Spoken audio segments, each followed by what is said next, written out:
Hello everyone, welcome to a new lecture of our course on heterogeneous systems. Today we are going to talk about advanced styling for matrix multiplication.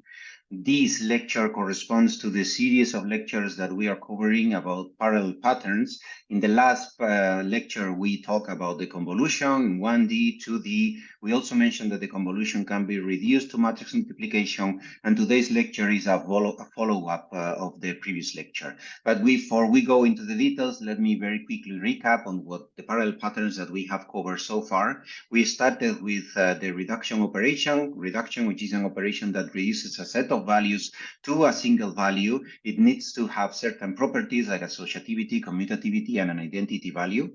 Remember that in the corresponding lecture, we discussed how to map the reduction in a divergence-free manner so that all active threads belong to the same warp, and this way we maximize the SIMD utilization on the GPU cores. The next parallel pattern that we introduce is histogram computation, which is frequently used for reducing the dimensionality and extracting notable features and patterns of large data sets. Remember that in the histogram computation, the first thing that we do is reading one element from the input, checking what's the corresponding bin according to the value range where the value of this input element resides, and then we go to the corresponding bit and increment. We update one existing counter that is associated to each bin. And remember that in order for histogram calculation to be done correctly on a parallel machine, we need to use atomic operations, but atomic operations serialize the execution. So it's good to try to figure out ways of alleviating that cost of the atomic operations. And one way is using privatization that basically consists, in the case of the histogram computation, on having multiple subhistograms, one at least per thread block, so that each thread block computes its own local histogram or subhistograms, and these are finally reduced in order to obtain the final histogram. In the last lecture, we talked about convolution applications. Convolution is a widely used operation in signal processing, image processing, video processing, and computer vision. Remember that in convolution, we apply a filter or a mask on each element of the input, and we obtain the weighted sum of a set of neighboring input elements. Convolutions are very important these days because they are very much used in machine learning and artificial intelligence, and notably in convolutional neural networks or CNNs or ConvNets. We talk about the 1D and the 2D convolution. Here in the slide, you have the example of the 1D convolution. Observe that we have an input array N and a mask or a filter M. The way to compute each of the elements of the output P is by placing the mask on each element of the input N, performing partial products that are the element-wise multiplication of the value of the input and the corresponding value of the mask. And finally, we reduce these partial products. We sum them all, and we obtain the output of the corresponding elements of the output array P. Now, for efficient implementation of CNNs on GPUs is what we are going to discuss briefly today. I will also give you at the end of the lecture some pointer to the longer version of this lecture. Let's start briefly with an example of the forward path of a convolutional layer. As you can see at the bottom of the figure, we have some input feature maps. In this case, we have 3 input feature maps of a certain size, in this case 3 by 3 in this toy example. And what we do in each convolutional layer is applying the convolution filters on each of the input feature maps. In this case, we have, as you can see, 6 different filters, and we have 6 different filters. And in order to compute the output, what we are doing is placing the corresponding filter on the corresponding input feature map, and we move this window on each of the elements of the input, and this way we compute the elements of the corresponding output feature maps. As you can see in this particular example, we have two output feature maps, and the size of these two output feature maps relates to the size of the inputs and the size of the filters. For one possible design of a basic kernel to implement a convolutional layer as the one that we have just seen in the previous slide is to assign one thread block to compute each tile of output pixels. So in this case, we are going to have tile with pixels in each direction. And then in terms of the grid of the entire collection of thread blocks that we launch with the kernel, we would use a two-dimensional grid such that the X dimension maps to the M output feature maps. Remember that in the previous slide, M was equal to 2, and the Y dimension maps to the tiles in the output feature maps, in each of the output feature maps. So what we are doing is a linearization of the input because we are using a single dimension to compute the tiles of a two-dimensional output. In these kind of implementations, we can point to several observations. First of all, the amount of parallelism is quite high as long as the total number of pixels across all output feature maps is large. And one thing that we observe here is that for early stages in a typical convolutional neural network, we are going to have fewer but larger output feature maps. We have a large Y dimension. However, for later stages, there are more but smaller output feature maps. So we have a large X dimension. So in this scheme, observe that we more or less, due to these two characteristics, keep the total number of threads stable across the stages. More observations is that each input tile needs to be loaded from global memory multiple times by multiple blocks because each block calculates the output tile. For each block that calculates an output tile requires the same input tiles. And this is not very efficient in terms of global memory bandwidth because we have to go multiple times to read the input tiles, and it might become a problem when the output feature maps become small and increase in number. So one way of dealing with this, on the one hand, taking advantage of the observations in the previous slide, and on the other hand, dealing with this drawback that we point to here, is reducing convolutional layers to matrix multiplications. As you know, convolution layers are compute-intensive parts of the CNNs, and GPUs at the same time are very good at performing matrix multiplication. And we know tiling techniques for matrix multiplication that naturally reuse the input features across output feature maps. That's the gist of using the matrix multiplication.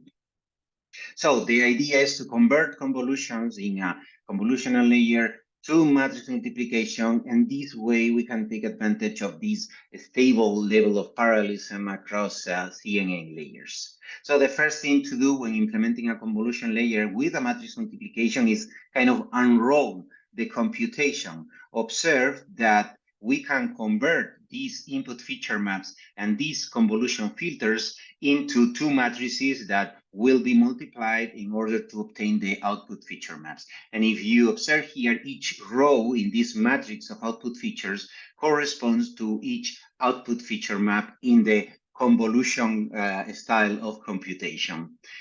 So first thing to do is to unroll the input features. Note that we are converting this part of this input feature map into part of a row of a column of this matrix of input features. The next part of the same column corresponds to the next, the first window here in the second output input feature map, and the last one corresponds to the third input feature map. So this is what we do for all different parts of the input feature maps that we can enroll. We place them as columns in this matrix, and for the convolution filters, we also unroll them and place them as these horizontal matrix here. For your own study, you can see here on the right-hand side the code to perform the unrolling of the input feature maps. And here you have some numbers about the C, which is the number of input feature maps, the size of the convolution filters, and the size of the output feature maps. So if we want to implement and execute this matrix multiplication on a parallel machine, for example, a GPU, what we are going to do is assigning one output element, one element of the output to a different thread. And this thread, each of these threads is going to go over the rows of the convolution filter matrix and over the column of the input feature maps matrix. And performing a dot product operation, row and column, we will obtain each element of the output matrix with the output feature maps. Normally, as we have already discussed in this course, we would apply tiling techniques in shared memory in order to compute tiles of the output feature map. So each of these tiles, each of these two tiles could be assigned to a different thread block. And what this thread block is going to do is go into this matrix here and loading this red tile into the shared memory, go to this other matrix and load this orange tile into the shared memory, and then perform the partial matrix multiplication using the data that resides in shared memory. This way we can take advantage of the data reuse and perform it in an efficient manner.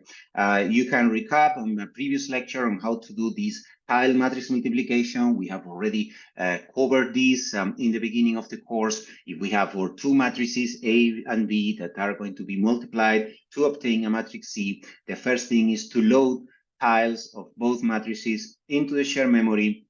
Once we have them, we perform the partial multiplications in the shared memory using the data from the shared memory and storing in the corresponding tile of array C.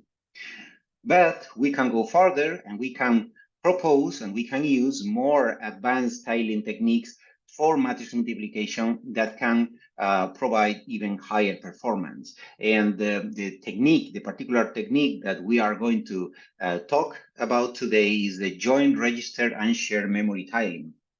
As you already know, registers are extremely high throughput, but they are private to each thread. And in order to do register tiling, we need to use thread coercing. We are going to see how to do it in today's lecture. Shared memory at the same time is accessed at the relatively lower throughput than registers, but much higher than global memory, that's for sure. Has another advantage that is visible to all threads in a thread block. It does not need thread coercioning, but still we need to load to the shared memory going through the registers, at least in the traditional GPU programming framework. We are going to use both for tiling different dimensions of multidimensional data. And we are going to see how to do this using them for matrix multiplication. And also register tiling is pretty useful when it comes to using word programming and tensor cores that are introduced in the long version of our previous lecture. But now let's talk about more specific details about how to take advantage of this joint register and shared memory tiling. Observe that in the screen, in the slide, we have two matrices, M and N, that are the input matrices, and we are going to compute the elements of an output matrix P.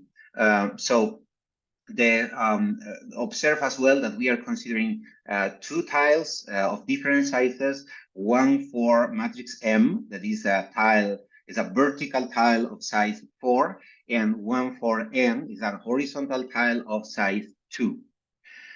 What we are going to do is we are going to store the input tile of M and the output tile of P in registers, and we are going to store the input tile of N in the shared memory. So this is how we are going to do the joint register and shared memory tiling. Observe that we are decoupling the size of the input tile of M and the input tile of N. They are of different sizes in this example. And some key quantities to consider when implementing this is that we are going to use a number of threads that is equal to the size of the tile of M, tile with M. And the size of the output tile, as you can see, is the result of multiplying tile width m times tile width n. So those are the elements that one specific thread block is going to compute of the output array P.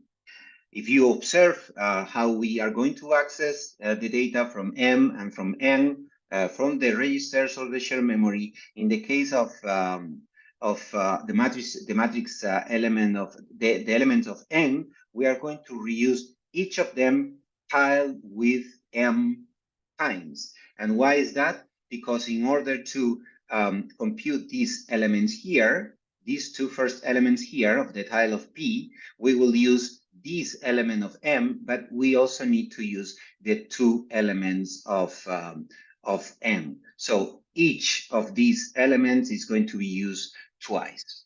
And then how many times do we reuse each element of M? We are going to reuse a tile with N. So each element of M is going to be reused 2 times. Each element of N is going to be reused tile with M times.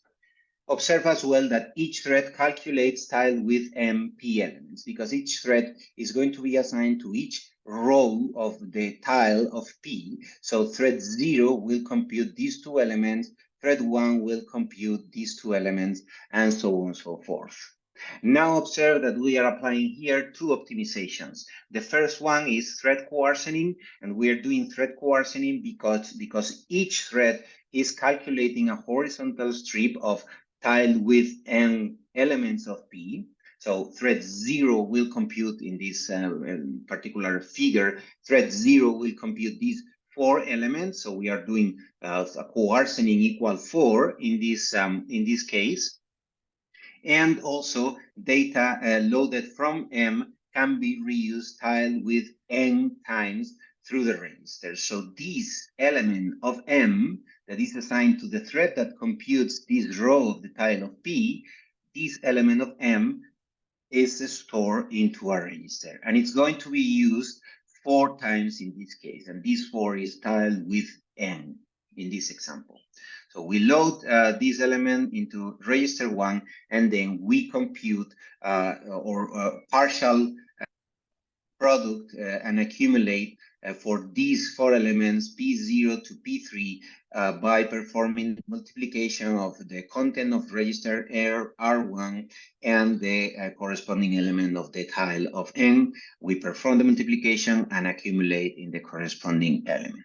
The second optimization that we are using here is shared memory tiling. In this case, we use multiple threads to load the tile with N elements into the shared memory. So we will need, for this toy example, we will need 4 threads to read these 4 elements from the global memory and bring them to the shared memory. And now we are using them every time we access them, and we reuse them. We access the shared memory that is faster than accessing the global memory. So as you see on the slide, T1 to T4, or T0 to T3, whatever name or threads have, go to global memory, collaboratively load this horizontal tile of N into the shared memory, and after that it can be reused.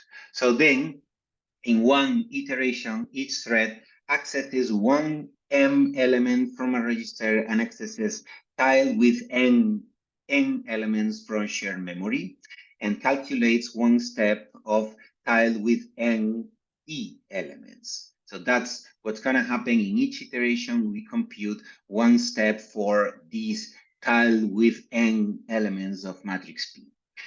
For practical numbers that we can apply on a real kernel, tile with N is typically 16, or this is a kind of our reference value.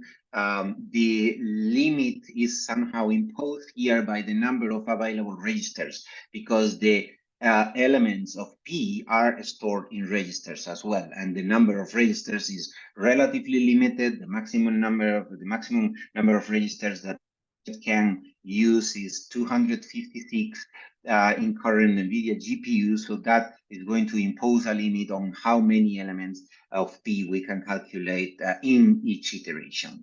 And in one iteration as well, each thread block has tile with m threads. The number is in practice 64 or more. Remember that we are assigning one thread to each of these rows. Tile in the output tile in the tile of output P, and the number of threads is equal to the number of rows in this tile, which is also the number of elements in the tile of M. And as I said, this is at least 64 in real implementations. So each thread block loads one tile of M elements into registers and loads one tile of n elements into the shared memory. And the number of threads that we are using, in the number of threads that we are using to load this tile is basically the thread coarsening that we are using in to calculate the elements of P. So for example, this is going to be 16 or more in practice, as we mentioned in the previous slide. But there is one problem here, is that now we have the threads of the block, let's say typically 16, and they are loading a tile of n that we said typically of size 16. So most of the threads of the thread block are going to be inactive when doing this loading of the tile of n into the shared memory. So we have divergence. A way of coming up with a more balanced approach in this situation is to have all threads in a block collaborate to load one rectangular tile of n into the shared memory. In this case, the size of this tile is going to be tile with n times k, so that k is set in a way that makes this multiplication equal to tile with m, which is the total number of threads in the block. Remember that in our previous example, tile with m was 64, tile with n was 16, so k would be 4 in this case. And this way, all threads are loading one element of, at least one element of n, and this way there is no divergence, so we have a more efficient execution. And at the same time, we can have also each thread loading multiple elements, k elements of m, into registers, so that that this value of k is also going to be limited by the available number of registers. And now, because each thread is going to need to use tile with n registers for the output elements and k registers for the elements of m. And in total, in each iteration, each thread is going to calculate k steps for tile with n times tile with m elements of P. So in summary, for this join register and share memory tiling, each thread block has tile with m threads. Each thread is coarsened by tile with n times. Each thread loads one element of n into the shared memory. The total number, so this defines the rectangular tile of both n and m by this variable k that is given by the ratio between tile with m and tile with n, right? And then we calculate k steps of the tile with n elements of P. So this is the join. So this is how we would apply the join register and share memory tiling. If you want to go more in depth about this technique, I can recommend you to check chapter 7, 8, and 16 on the book Programming Massively Parallel Processors. You can also check the longer version of this lecture from our previous semester. This is all for today. Thank you very much for your attention, and I hope to see you again in the next lecture of our course on heterogeneous systems.